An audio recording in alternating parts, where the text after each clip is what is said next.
Merci Jean. Donc effectivement, Jean est le spécialiste des ontologies européennes, on va résumer ça comme ça. Moi qui ne suis pas juriste, je peux me permettre parfois d'être simpliste. Et donc cette arborescence, elle est extrêmement utile pour ce projet qui s'appelle Compliance X, auquel le Legal Data Space a répondu, avec 18 autres entités européennes, dont 4 data space. C'est quoi l'objectif de ce Compliance X? Puisque c'est ça qui fera le lien avec l'exposé très précis de Jean. C'est l'Union européenne se rend bien compte que ces règles sont très compliquées, que personne n'y comprend rien, et qu'il faut donc essayer de simplifier.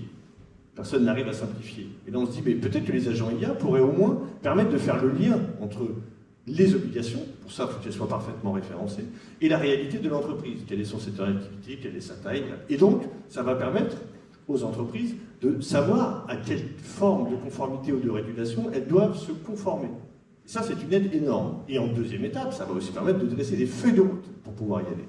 Et donc, nous, en tant que Legal Data Space, qu'est-ce qu'on propose? On propose cette brique Law is Code, c'est-à-dire de pouvoir implémenter des smart contracts, donc on va dire des procédures juridiques automatisées, qui vont permettre de faire ce lien-là, et ultimement de pouvoir avoir une conformité réelle.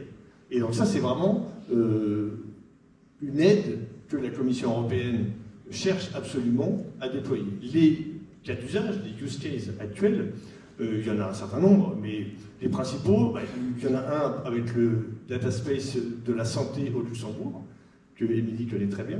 Il y en a un autre sur l'agriculture en Italie, avec un data space italien. Il y en a un autre sur les smart cities aux Pays-Bas, parce que la réglementation européenne est extrêmement importante pour les permis de construire, surtout aux Pays-Bas, qui est un pays très compliqué pour la construction. Donc comment ça se passe concrètement? Vous voyez, vous avez la possibilité de poser une question. En l'occurrence, là, ça c'est un des cas d'usage, qui est sur le fret et sur les normes environnementales et de risques qui doivent être respectées. En posant une question, en langage juridique normal, on est capable, ça c'est la slide suivante, d'obtenir les réponses claires sur la régulation qui s'applique, la réglementation qui s'applique, et quelles sont donc les conformités auxquelles on doit souscrire. À la fois des choses très pratiques, si la conformité va jusque-là, ou à la fois des choses un peu plus juridiques, puisqu'au moins ça nous permet de savoir identifier quelles sont les règles dans lesquelles on doit se situer. Ça peut paraître pas grand-chose, mais ça permet en fait de faciliter la vie, en tout cas c'est comme ça que la Commission européenne espère obtenir le résultat, de pouvoir faciliter la vie quotidienne d'un certain nombre d'entreprises. Donc c'est le lien aussi entre la théorie juridique et le business impliquant la conformité.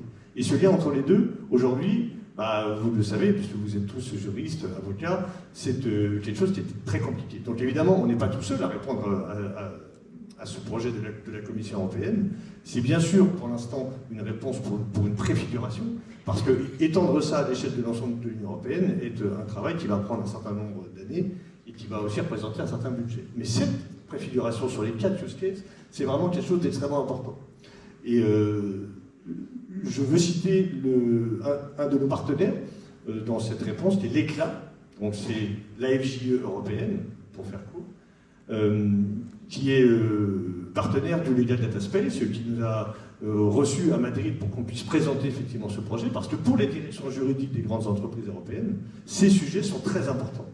Ils développent de plus en plus, vous le savez, des agents IA, mais aujourd'hui, c'est déjà une difficulté de développer un agent IA.